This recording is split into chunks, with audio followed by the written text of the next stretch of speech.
আমি আগেই বলে নিচ্ছি, যাদের হাড় দুর্বল তারা আমার এই ভিডিওটি দেখবে না। তারপর যদি হাসতে হাসতে লুঙ্গি খুলে যায় তাহলে কিন্তু আমি দায়ী না।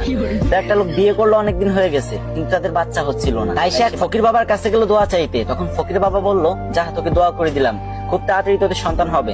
তারপর 1 বছর পরে লোকটির একটা মেয়ে সন্তান হলো। তখন লোকটি খুশিতে আত্মহারা হয়ে গেল আর মেয়ের নাম করার জন্য তাড়াতাড়ি ফকির বাবার কাছে চলে গেল।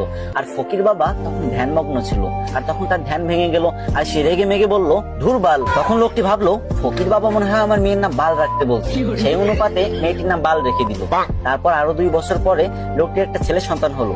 তারপর লোকটা খুশিতে ফকির বাবার কাছে চলে গেল ছেলেটির নামকরণ করতে। কিন্তু এবারও ফকির বাবার ধ্যান ভাঙার কারণে ফকির বাবা বিরক্ত হয়ে বলে উঠলো, ধুর চ্যাট। তখন লোকটি ভাবলো, ফকির বাবা মনে হয় আমার ছেলের নাম চ্যাট রাখতে বলছে, তাই সেই অনুপাতে ছেলের নাম চ্যাট রেখে দিল। তারপর আবার কিছুদিন পরে লোকটির একটি ছাগলের বাচ্চা হলো, আর সেই লোকটি ছাগলের বাচ্চা নামকরণ করার জন্য ফকির বাবার কাছে চলে গেল।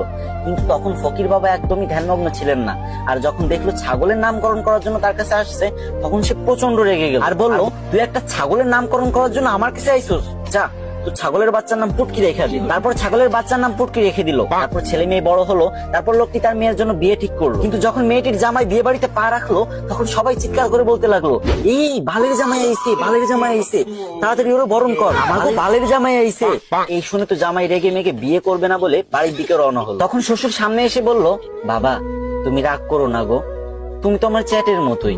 এটা শুনে তো জামাই আরো রেগে গেল আর বিয়ে করবে না বলে আবারও বাড়ির দিকে রওনা হলো। ঠিক তখন শ্বশুর মশাই এসে জামাইয়ের হাত ধরে বলল, বাবা ও বাবা, তুমি আমার পুটকির 1 টুকরা মাংস না খেয়ে কোথাও যেতে পারবা না বাবা। এই কথা শুনে জামাই বেহুশ। আর আমি জানি আপনি এখন হা হা করে হাসতেছেন আর এটা ভাবতেছেন যে আমি ভিডিও করার সময় হাসলাম না কেন। আরে ভাই, 2টা বড় বড় লাইটের সামনে ভিডিও করার যে গরম সহ্য করা যায় না ভাই, পুরো ঘেমে গেছি। এত কষ্ট করে আপনাদের জন্য ফানি ভিডিও বানাই আর আপনারা শেয়ার করেন। যদি মন চায় তাহলে এই ছোট ভাইয়ের ভিডিওটা একটা শেয়ার করে কমেন্ট বক্সে বলে যান, আমিও দেখবো আমাদের কে কে ভালোবাসে।